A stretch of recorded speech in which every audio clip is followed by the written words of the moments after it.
simplemente. La ley de Amézaga... más elecciones, los delegados fueron digitados por la Asamblea Sindical. La ley de Amézaga, en la que Gómez tuvo particular participación, digamos, en este proceso previo que contábamos, incluía la votación directa de los trabajadores de sus delegados en el Consejo Salario, lo que propiciaba la organización, como decían los trabajadores del UGT, y lo que propiciaba un enorme debate ideológico, lo que decía Alejandro. Había no solo mítines obreros, sino que propaganda abierta de vote por esta concepción o por esta para ser representados. Y los trabajadores libremente elegían quién los representaba. Se supone que del mismo modo tenían que hacerlo los empresarios, ¿no? Tenían que elegir quién los representaba en el Consejo Salario. Eso ya es harina de otro costal. Pero para los trabajadores propiciaba efectivamente un fenómeno de organización. Entonces, por lo menos en mi opinión, los compañeros de la UGT de entonces tenían razón en relación a que había que participar ahí y que había que generar ese movimiento que permitió un crecimiento enorme con fines organizacionales. Claro, pero además propiciaba un crecimiento enorme de la fuerza del trabajo organizada. Porque además, en tanto eso se institucionalizaba y pasaba a ser obligatorio que las ramas participaran, necesariamente eso iba a generar una adhesión de los trabajadores del sindicato, y además se planteaba una lógica muy propia de la herramienta sindical, que es que la presión organizada sobre el Estado, ya desde el cartismo, ¿no? Que la presión organizada sobre el Estado iba a dar algún fruto. Otras posiciones, tal vez de un punto de vista más ideológico, finalista, planteaban, sí, pero cuidado, porque ahora vamos a ver también los riesgos que esta práctica tiene. Sí, cuidado que esto no institucionalice del todo el movimiento sindical, nos convierta en simplemente negociadores de mesa. Entonces ahí la dialéctica era la siguiente: primero se negocia y después se lucha, o primero se lucha y la lucha te fuerza a negociar. Eso eran elementos que estaban planteados en el debate de entonces. Así como los consejos salarios generar crecimiento de la fuerza organizada del trabajo sindicalizado, desarrollo de formación desde el punto de vista de los delegados sindicales, que no existía hasta entonces, o existía en un menor nivel.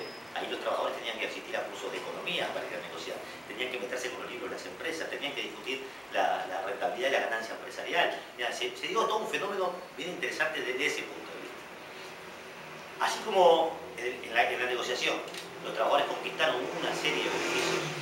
El primer convenio es el del comercio, pero le siguen una serie de convenios donde por primera vez empiezan a aparecer institucionalizados el 13º salario, ciertos derechos del trabajo de la mujer consagrados en la ley pero no aplicados y luego se van aplicando por rama, la categorización de los sectores. Todos esos beneficios naturalmente prestigian al movimiento sindical. Sí, ¿cómo no? En 1942 se produce una huelga frigorífica. Sí, me imaginaba que no estaba ahí. Sí. Yo me Y vamos a hablar de eso también. Bueno, No, pero dale. No, Cuando cargan del barco. Que es interesante porque en el medio de la guerra, porque Uruguay aportaba alimentos a la Segunda Guerra Mundial, se produce a ver qué hacemos. Y parece que había sectores que decían que no, que había que suspender los envíos, las exportaciones, y otros, como en el caso del Partido Comunista influido por las necesidades de la Unión Soviética y de los aliados, impulsaba la exportación. Ahí se empieza a dividir en los distintos sectores también. Gracias por recordar esto. Con los anarcos, ¿no? Nosotros vamos a hablar ahora del problema del parágrafo 38, pero gracias por recordar esto porque hace a la polémica, al mismo tiempo que se debatía la participación en los consejos salarios, ¿no? Y qué tipo de sindicalismo, de modelo de acción sindical iba a surgir de los consejos salarios, se daba esa polémica que incluso entre nosotros mismos sería recontra interesante dar. Huelga en la industria frigorífica, fuerte represión, Segunda Guerra Mundial, barco a cargar de los aliados. Los trabajadores en huelga, ¿no? Barcos a cargar que llevaban alimentos para la tropa soviética y de los aliados. Para la Unión Soviética. Era directa para la Unión Soviética. Entonces los trabajadores... ¿Era para la Unión Soviética? Sí, igual iba para las tropas de los aliados, pero iba de acá a la Unión Soviética. Los trabajadores de filiación comunista dicen, esta gente está peleando contra el fascismo, ¿verdad? Necesitan los alimentos, es de transporte. Nosotros no levantamos la huelga, pero hacemos una suerte de guardia gremial, cargamos el barco se va. Otros trabajadores planteaban, de ninguna manera. La huelga es huelga, y quien quiebra la huelga, pretextando cualquier otro motivo, lo que está haciendo es tacar gremial. Imagínense cómo se procesaba ese debate entre trabajadores frilleros del cerro, ¿no? Entre trabajadores de la industria frigorífica del cerro. interesante debate que sí, no, terminó que cargaron el barco. Que cargaron el barco. Herida que dividió la Federación de la Carne, que hasta el día de hoy los viejos anarquistas se la cobran en el cerro, que dividió buena parte del partido, porque había sobre todo trabajadores rusos en el cerro, algunos de los cuales se enojan Sapin y otros más, pero rusos y lituanos había muchísimos, lituanos más que rusos incluso en el cerro. El cerro llegó a también, claro. Y en el cerro llegó a haber 3 clubes lituanos. Había 3 clubes lituanos en el mismo barrio. Un club de lituanos prosoviéticos, un club de lituanos antisoviéticos y un club de lituanos que se separó del prosoviético porque esto era stalinista y esto era antistalinista. 3 clubes lituanos sobreviven todavía 2, uno en la calle Ecuador y el otro allá arriba por Puerto Rico, por ahí, o Picaya, por ahí está el otro. Exacto. Sobreviven 2 de los 3 que existieron. Pero bueno, en esa huelga se da esa discusión. Podríamos un día intentar anónimamente decir que haríamos cada uno. O hacemos dos grupos.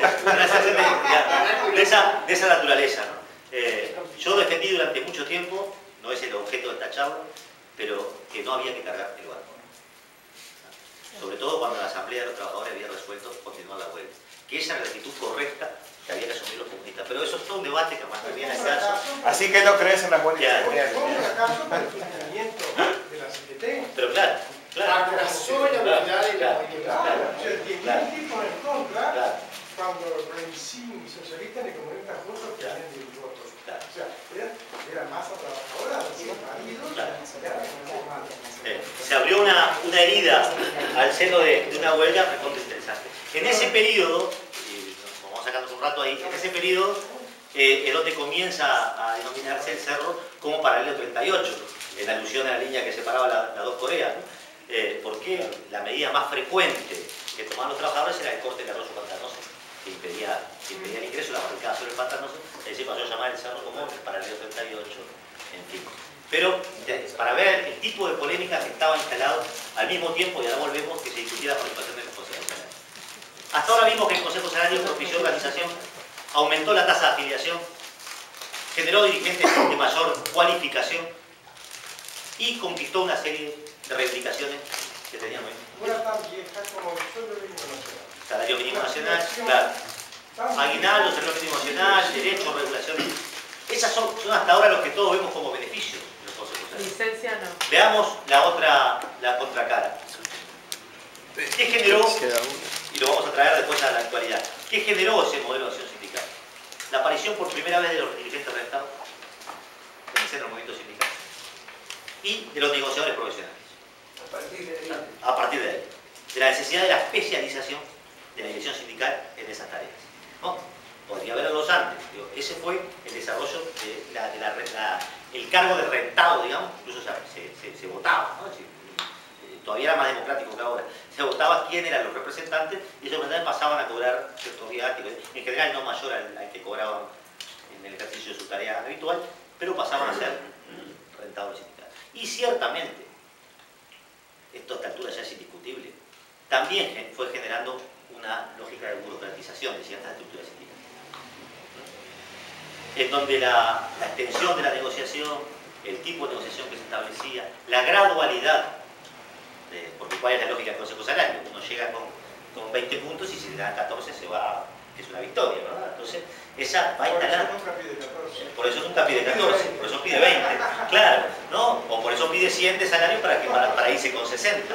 Pero va instalando esa lógica de la gradualidad, no sé si me explico, ¿no? De la gradualidad y de la negociación, ¿no? Lo que era impensable en el sindicalismo que vimos en el encuentro anterior de la década del 20, donde la FORU decía, la lucha de clase contra clase, voy por todo o ta. E incluso el método del Consejo Salario era el método del diálogo, la huelga gradual, el método de la FORU era la huelga salvaje o el sabotaje, en fin. Entonces, se va transformando también el modelo de acción sindical. De cierto modo, para decirlo en términos civilizando para la clase dominante, el modo en que se vinculaban con su enemigo. Ahora era a partir de la mesa, era a partir de la negociación y era a partir de ciertos... la lógica de la conquista-concesión. Los trabajadores conquistaban y los burgueses concedían. Una especie de perfil burgués. Pero claro, en el Parlamento, cuando se discutían estas cosas, hay una intervención de un diputado blanco, cuyo nombre no me acuerdo, que dijo, yo estoy en contra de esta idea de que hay que negociar con los trabajadores cuánto van a ganar. Dice, pero voy a votar a favor, porque es mejor esto que los trabajadores hagan como